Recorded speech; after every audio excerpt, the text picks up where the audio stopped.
Much Ado About Nothing is one of Shakespeare's most beloved comedies, and it's a step forward in terms of psychological realism for the reading we're doing in our class.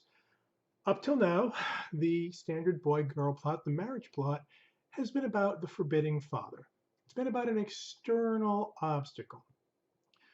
Young lovers fall in love. The reason they can't get together is Papa.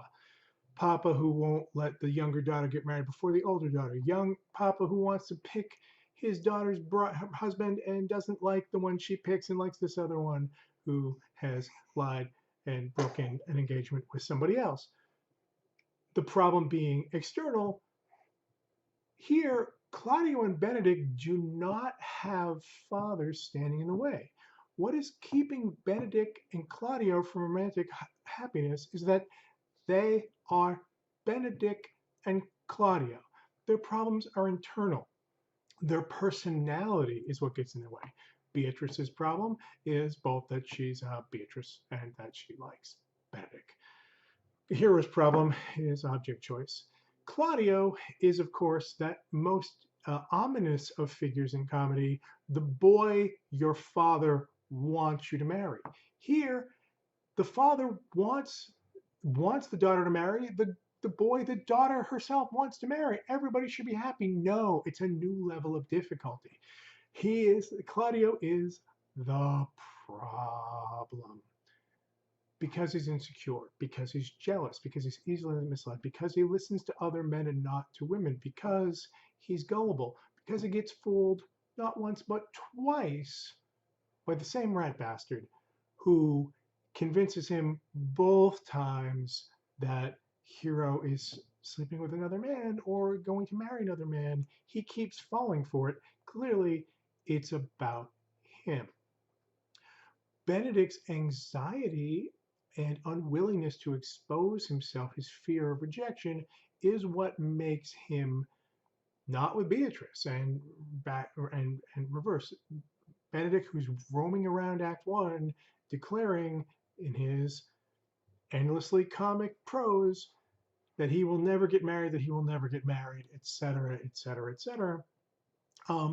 Benedict and Beatrice are the invention of what you now know as a cliche. Now, the fact that they come on stage and they're like needling each other and joking at each other's expense and hating each other, and everyone's like, well, why don't you get a room? You're feeling like they should get a room because you've seen that 100 times.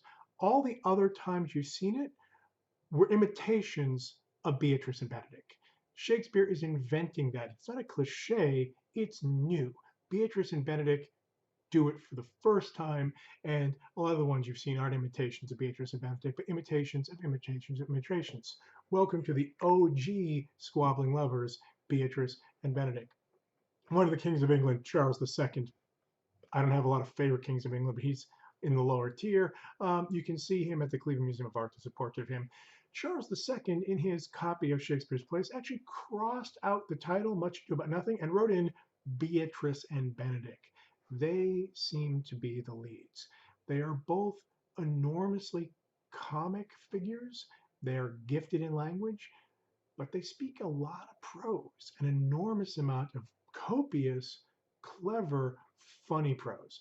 And they are both playing jokes on others, and they are the victims of jokes themselves. It's kind of the central joke, which is like, ha ha ha, let's make these two people fall in love with each other. Won't be, then we'll all get to laugh at them. Um, yeah, I would also say we have the beat for the B plot or the C plot. We have one of the great Shakespeare clowns, Dogberry, who's doing malapropism before it's called malapropism, Mrs. Malapropism much later, 150 years later. Character. We know that Dogberry was played by the first great clown of Shakespeare's company, a man named Will Kemp. We know this because in one of the printings, in one scene, instead of Dogberry, it just says Kemp.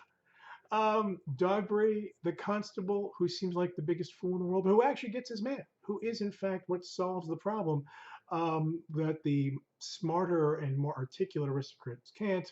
And Dogberry's passionate relationship with the English language, his passionate, unrequited love for the complicated words of English vocabulary, are themselves a staple of humor. But that's not the only thing about Dogberry. We are moving to a kind of psychological romantic comedy where the problem of marriage itself is the problem of intimacy, the problem of risk, which Beatrice and Benedict just barely managed to get past to what feels like a happy ending.